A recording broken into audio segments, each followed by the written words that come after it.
India की consumption story का एक बहुत ही तेज़ी से बढ़ता हुआ सेगमेंट है स्पोर्ट्स शूज़ का, या एथलेटिक वेयर्स हम इसको कह सकते हैं, जो one of the fastest growing है इंडिया में, क्योंकि बदलता जो पैटर्न है, बदलती चीज़ें हैं, उसको बहुत गहराई से समझने की ज़रूरत है इस वक्त। इसीलिए हमने सोचा कि बातचीत की जाए स्केचर्स के एशिया हेड से और समझा जाए कि इस इंडस्ट्री के डायनामिक्स क्या हैं। तो चलिए आइए मिलते हैं Asia head Skechers Rahul Veera से।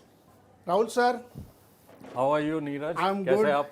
बहुत ही बढ़िया। और मैंने सोचा कि शू इंडस्ट्री को अगर समझना है, खासतौर पे मेरा मन था स्पोर्ट्स इंडस्ट्री के शूज़ को, तो स्केचर से बढ़िया क्या हो सकता है। तो मैं आपके दफ्तर thank you for coming and thanks for giving us time. Absolutely, तो बड़ा हम लोग मजा आएगा। समझेंगे इस इंडस्ट्री को कि ये कैसे ग्रो कर रही है, क्योंकि भारत के लिए स्केचर्स या स्पोर्ट्स शूज़ एक बहुत ही नई तो मैं नहीं कहूँगा, लेकिन डायनेमिक्स बड़ी तेज़ी से बदलते चेंज हो हुए रही दिख है। रहे हैं। यस, तो राहुल जी हैं, एशिया के हेड हैं स्केचर्स के, और one of the largest company है वर्ल्ड की, और इंडिया में बहुत तेज़ी से ग्रो कर रही है। तो राहुल जी, ये इंडस्ट्री कैसे ग्रो कर रही है हिंदुस्तान में स्पोर्ट्स शूज़ की खास तौर पे? इंडस्ट्री तो काफ़ी अच्छी ग्रो कर रही है। अगर पिछले कुछ सालों से देखें, खास करके पैंडमिक के बाद, industry has grown, I mean you can say, एक परसेंटेज अगर मैं डिफाइन करूँ तो वो गलत होगा, okay, many fold, okay, x times में।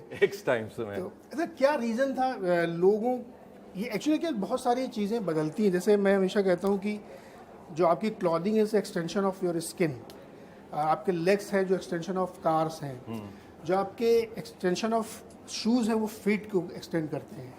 तो ये जो एक कॉन्सेप्चुअल चेंज हुआ, क्यों, मतलब इतना तेज़ी से लोग क्यों आ गए कि स्पोर्ट्स शूज़ ही पहनने? पहले तो लेदर पहनते थे।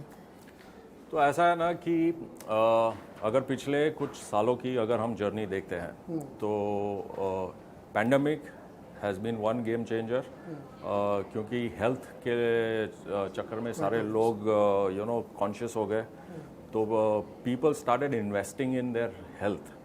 तो और उसके साथ आता है फिटनेस, तो फिटनेस में सारे लोगों ने इन्वेस्ट किया। तो एक तो उसमें उस हेल्थ के और फिटनेस के चक्कर में लोगों ने काफ़ी सारी एक्टिविटीज़ बढ़ा दी, तो फुटवेयर आपको चाहिए। Correct. The other thing that is important is कि आपने मतलब बहुत लोगों को ध्यान नहीं होता है, बट हमारा सबसे ज़्यादा यूज्ड होने वाला मसल बॉडी का फीट होता है, ओके, और हम उस वक्त पहले अगर मैं देखूँ तो इतना ध्यान नहीं देते थे, अब देने लगे हैं। देखिए स्केचर्स ने कितने सारे अवार्ड्स जीत रखे हैं। आपने एक बात जो भी कही ना कि 3 चीज़ों को बहुत इन्वेस्ट करना चाहिए, क्योंकि उसमें सबसे ज़्यादा समय यूज़ करते हैं। एक, आप जब सोते हैं तो मैट्रेस बेस्ट क्वालिटी होनी चाहिए, क्योंकि आपके हेल्थ के लिए बहुत ज़रूरी है। दूसरा, आप जिस चेयर पे बैठते हैं, 7-8 घंटे आप काम करते हैं, 10 घंटे काम करते हैं, कुछ लोग तो 15 घंटे काम करते हैं, तो आपकी चेयर बहुत अच्छी होनी चाहिए। और तीसरी बात जो आपने कही ना, शूज़ वाली, क्योंकि आपके पैर बहुत काम करने चाहिए। सो साइंटिफिकली भी प्रूवन है कि आप पैर पे खड़े रहते हो पूरे दिन, तो उस चक्कर में, या even if you are walking और व्हाटएवर, तो उस मसल को ध्यान देना बहुत ज़रूरी है, और उस मसल को ध्यान देने में कंफर्ट बहुत ज़रूरी होता है। Okay. और ये भाषा आई थिंक जो स्केचेस की कहानी है, हम अपने आप as a brand, our philosophy is we are a comfort technology company. Okay, so हमारे लिए जो चीज़ें मायने रखती है एज अ ब्रांड, कि कोई भी नए प्रोडक्ट हम लाए तो उसमें कंफर्ट होना बहुत ज़रूरी है। और हम ऐसे प्रोडक्ट इनोवेट करते हैं, फॉर एग्जांपल किसी ने सोचा नहीं था वॉकिंग शूज़ के बारे में। Exactly, correct. हम जब रिसर्च करते हैं तो पता चलता है कि लोगों को वॉकिंग शूज़ की ज़रूरत है, because walking also has a certain dynamics. जैसे रनिंग का एक डायनामिक होता है, वैसे ही वॉकिंग का भी एक डायनामिक होता है। तो वो रिसर्च और टेक्नोलॉजी से हम ये समझ में आता है कि उसके लिए आपको स्पेशली डिज़ाइन शू चाहिए। करेक्ट। तो हमने वॉकिंग शूज़ लॉन्च किए जो हमारी गो वॉक सीरीज़ है, and it has been a phenomenal success, क्योंकि लोगों को पता नहीं था कि I can have a dedicated walking shoe. अच्छा, ये जो इंडियन मार्केट है, ख़ास तौर पे स्पोर्ट्स शूज़ वाली मार्केट, ये बहुत बहुत तेज़ी से ग्रो कर रही है। और आपने सही कहा कि पैंडेमिक के बाद से लोग थोड़ा और ज़्यादा हेल्थ कॉन्शियस हो गए हैं। तो मुझे ये समझाइए कि जब एक स्केचर्स की बात आती है जो बहुत बड़ा एक ब्रांड है और वो इंडियन मार्केट में अपने फुटप्रिंट्स बना रहा है या और तेज़ी से एक्सपैंड कर रहा है, तो अप्रोच क्या होती है आप लोगों की? सो अप्रोच में ऐसा है कि इन टर्म्स ऑफ बिजनेस क्या अप्रोच है? So India as a market को जब हम स्टडी करते हैं तो मार्केट में काफ़ी पोटेंशियल है। India has a very large middle class population, okay, और जिनकी डिस्पोजेबल इनकम भी बढ़ रही है। सो एक वो आपने मार्केट की साइज देखी, प्लस आप देखते हैं कि मार्केट में अपॉर्चुनिटीज़ क्या है in terms of footwear, for example, because we are a footwear company. तो Indian market value conscious market है, ठीक है। स्केचर्स की फिलॉसफी है comfort, style, innovation and value, okay. तो आपको एक कंफर्टेबल इनोवेटिव प्रोडक्ट मिलेगा एट अ वैल्यू जो सही लोगों को लगता है। ओके, अच्छा, एक चीज़ इंडिया के बारे में कहता है कि इंडिया बहुत ही प्राइस कॉन्शियस मार्केट भी है। एक ऐड था किसी कार कंपनी का, कितना देती है, अंत में पूछता था। तो वैसे ही लोग शूज़ के बारे में पूछ रहे कितना चलेगा, कितने दिन बनेगा। तो जब आप लोग मार्केट स्टडी करते हैं तो आपको क्या लगता है कि यार ज़्यादा वैल्यू कॉन्शियस है या ज़्यादा प्राइस कॉन्शियस है? I would say India is value conscious, okay, because हमें जो पैसे हम एज एन इंडियन कंज्यूमर, और आप और मैं अभी कंज्यूमर है इंडियन, तो हम जो खर्चा करते हैं, ओके, कोई भी चीज़ के लिए, तो हम देखते हैं कि हमें क्या वैल्यू मिल रही है उसमें, ओके। प्राइस इज़ सब्जेक्टिव, क्योंकि आप जब वो सारा इक्वेशन मिलाते हैं कि प्राइस और वैल्यू मुझे क्या मिल रही है, ओके, वो वैल्यू हो सकती है टेक्नोलॉजी, वो वैल्यू हो सकती है कि आपका, जैसे हमारा एक जूता है hands free slip in, okay, now that shoe is hands free. I mean world में पहली बार एक जूता निकला है जहाँ आप हाथ नहीं लगाना, आप जस्ट ऐसे पैर डालिए और आप जूते के अंदर, आपका पैर जूते के अंदर। नाउ ये एक टेक्नोलॉजी जो है, ओके, ये जो इनोवेशन है, okay, consumers are loving it. तो आपने क्या किया, आपने देखा कि मेरी लाइफ में एक वैल्यू ऐड हो रहा है ये प्रोडक्ट से, okay, you are seeing that, okay, it's a very different product, innovative है, कंफर्टेबल है, and at the same time the consumer is looking कि भाई वो प्राइस में ये वैल्यू मुझे मिल रही है, वो सही है। तो मतलब इन टर्म्स ऑफ मैनी इंडस्ट्रीज ये कहना ठीक नहीं होगा कि लोग सिर्फ कीमत देखते हैं, लोग इनोवेशन, कंफर्ट और बदले में मिल क्या रहा है। सो वो प्राइस के बदले में आपको क्या मिल रहा है? हाँ, मैं इतना, अगर मैं 15,000 रुपये खर्च कर रहा हूँ जूते के लिए, तो उसके बदले क्या मुझे वो बिल्कुल हाथ नहीं लगाना है, पहन लिया, जल्दी से चल दिया, ग्रिप भी वैसे पहन। अभी आप सोचिए, और ये जो स्लिप इन टेक्नोलॉजी है हमारी, वो बच्चों के जूते में भी आती है, ठीक है। अभी सबसे ज़्यादा प्रॉब्लम बच्चों के जूतों में क्या होता है कि बच्चे को लेस नहीं करना, ओके। आज अगर इसको मैं ट्रिक कहूँगा, आपने मतलब वो सेगमेंट पकड़ लिया जहाँ पे बच्चे को, अब वो बच्चा जिद करेगा मेरे को वही वाला चाहिए, करेक्ट है ना। Parents are also happy because they don't have to take time to और टाई द शू लेस। बच्चा कहीं क्लास में जा रहा है, खेलने जा रहा है, घर पे आ रहा है, he can just slip in. ये बिजनेस ट्रिक है।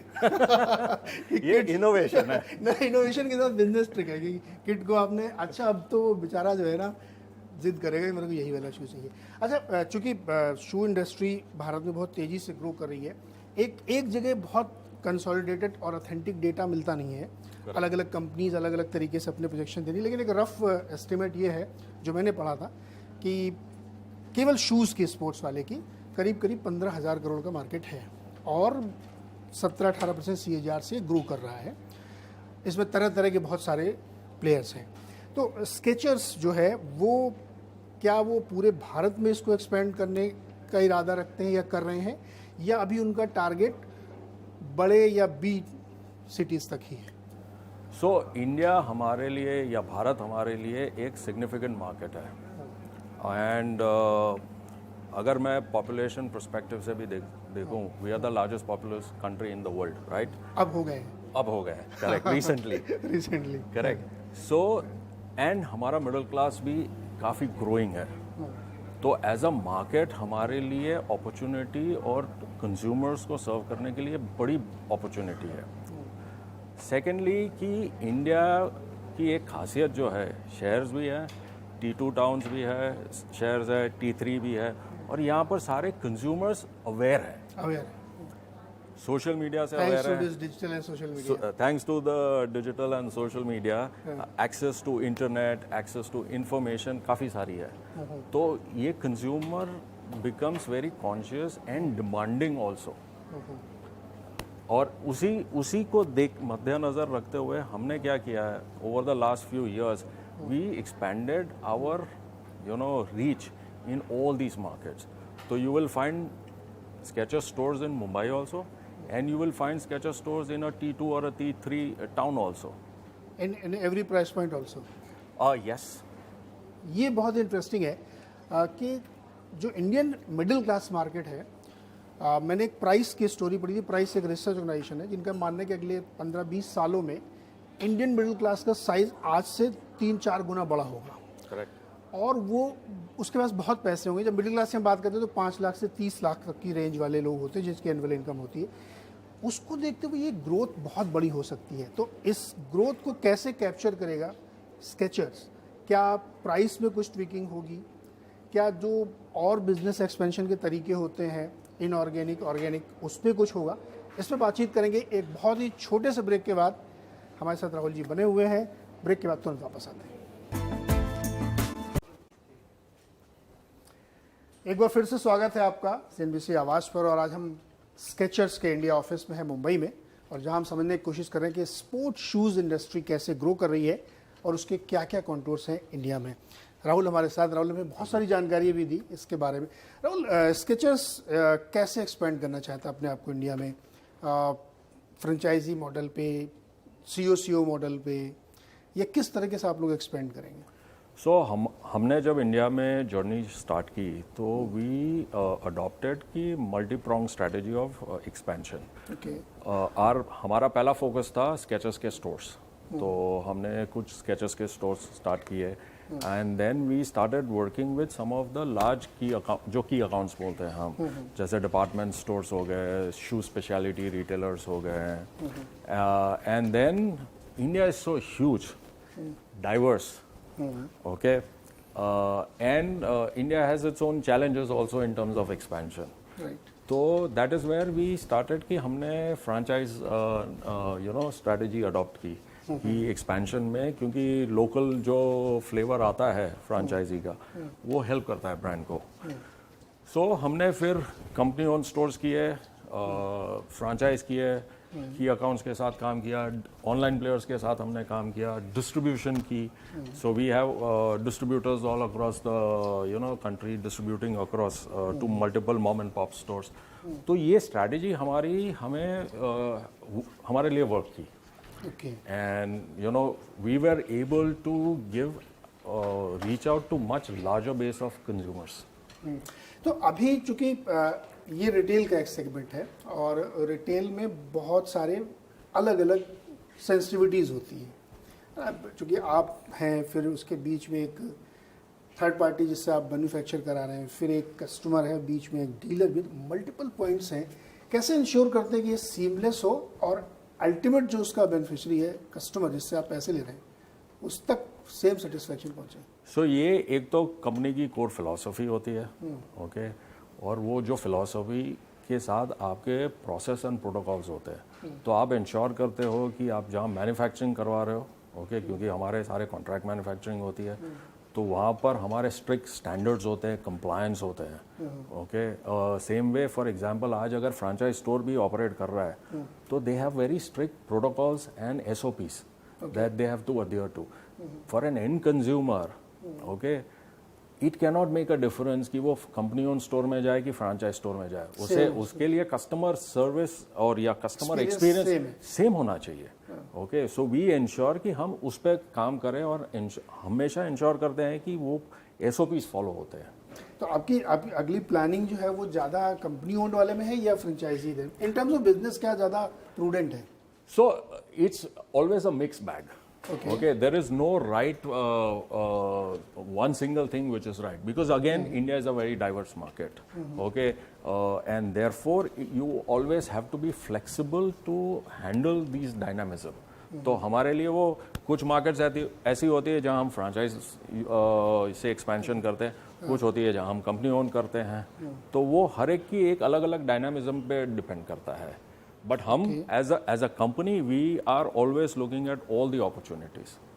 अच्छा, अभी आप थर्ड पार्टी से मैन्युफैक्चर कितना, मतलब एक्सपोर्ट इंपोर्ट भी करते होंगे आप? हाँ, हम पहले जब स्टार्ट किए थे तब इम्पोर्ट हो रहा था, but over the last few years हमने इंडिया से मैन्युफैक्चरिंग काफ़ी चालू कर दी है। तो we have tied up with some of the manufacturers in India और उनसे मैन्युफैक्चरिंग करवाते हैं। अगेन हमने काफ़ी इन्वेस्टमेंट की है in terms of time, energy and technology to transfer or knowledge, okay, जो शू मेकिंग की नॉलेज होती है, क्योंकि at the end of the day हमें इंडिया मैन्युफैक्चर्ड जूता भी वही सेम कंफर्ट, वही सेम स्टाइल और वही सेम जनरली लोग कहते हैं कि यूएस वाला और यहाँ वाला अलग हो गया, ऐसा होता है? नहीं, कुछ नहीं, ऐसा कुछ नहीं पक्का? पक्का ऐसा कुछ नहीं होता? 100% नहीं। जो यूएस में मिल रहा है वो यही यहाँ पे मिलेगा? 100% सेम मिलता है। सेम मिलता है, अच्छा, ओके। तो जैसे अब बहुत बड़े बड़े ब्रांड्स ये चाहते हैं कि भारत को अपना हब बनाएं और यहाँ से वो एक्सपोर्ट करें और तमाम इन्वेस्टमेंट यहाँ पे कर रहे हैं। अभी हाल फिलहाल में बहुत बड़े बड़े ब्रांड्स ने किए इलेक्ट्रॉनिक्स में। आप लोगों का प्लान है यहाँ पे कुछ?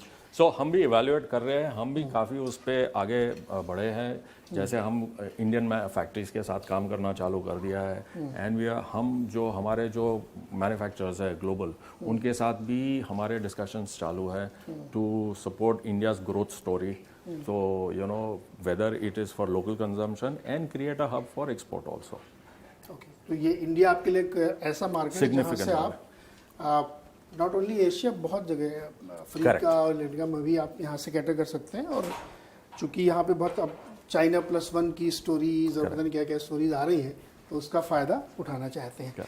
अब एक सवाल ये उठता है कि जो इंडियन मार्केट है पूरा स्पोर्ट्स शूज़ का, हम लोग उसकी ग्रोथ को अलग अलग पैरामीटर्स में देखना चाहते हैं। क्या आपको ऐसा लगता है कि अब एक तो लेदर वाला जो सेगमेंट है वो थोड़ा सेंसिटिव हो गया बहुत सारे रीजन से, और जो बहुत सारे ESG कंप्लायंस वगैरह उसकी वजह से भी लेदर इंडस्ट्री को थोड़ी सी प्रॉब्लम हो रही है।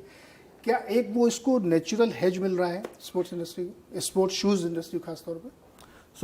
स्पोर्ट्स शू में ऐसा इट्स एक, if I have to look at it, sports shoes में आपके पास ऑप्शंस हैं कि आप रिसाइकल मटेरियल से काम कर सके।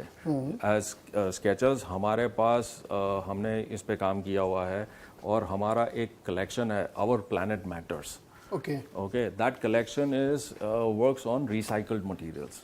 तो हम उस पे काम करते हैं बिकॉज ये एक रिस्पॉन्सिबिलिटी है आज सारे ब्रांड्स के लिए। फ्यूचर पर्सपेक्टिव से हर एक ब्रांड के ऊपर एक रिस्पॉन्सिबिलिटी है कि आप जितना हो सके आप उस रिसाइकलिंग मटेरियल से यूज़ करिए। एनवायरनमेंट के पॉइंट ऑफ व्यू से आप कॉन्शियस रहें। लेदर में भी ऑप्शंस अभी आने लगे हैं। ओके, रिसाइकल्ड वाले। क्या ये कॉस्ट इफेक्टिव है या एक इकोसिस्टम का प्रेशर है जिसकी वजह से हम ये फोकस कर रहे हैं कि रिसाइकल्ड भी जाए? I think it is more from the being conscious. Cost it is not cost effective right now, but as more and more people will start getting involve, फिर वो उसमें इनोवेशंस आएंगे, टेक्नोलॉजीज आएगी, तो इवेंचुअली वो एक अच्छा एवेन्यू बन जाएगा आपके लिए। ये रेंज देखिए आप शूज स्केचर्स की, सो कलरफुल।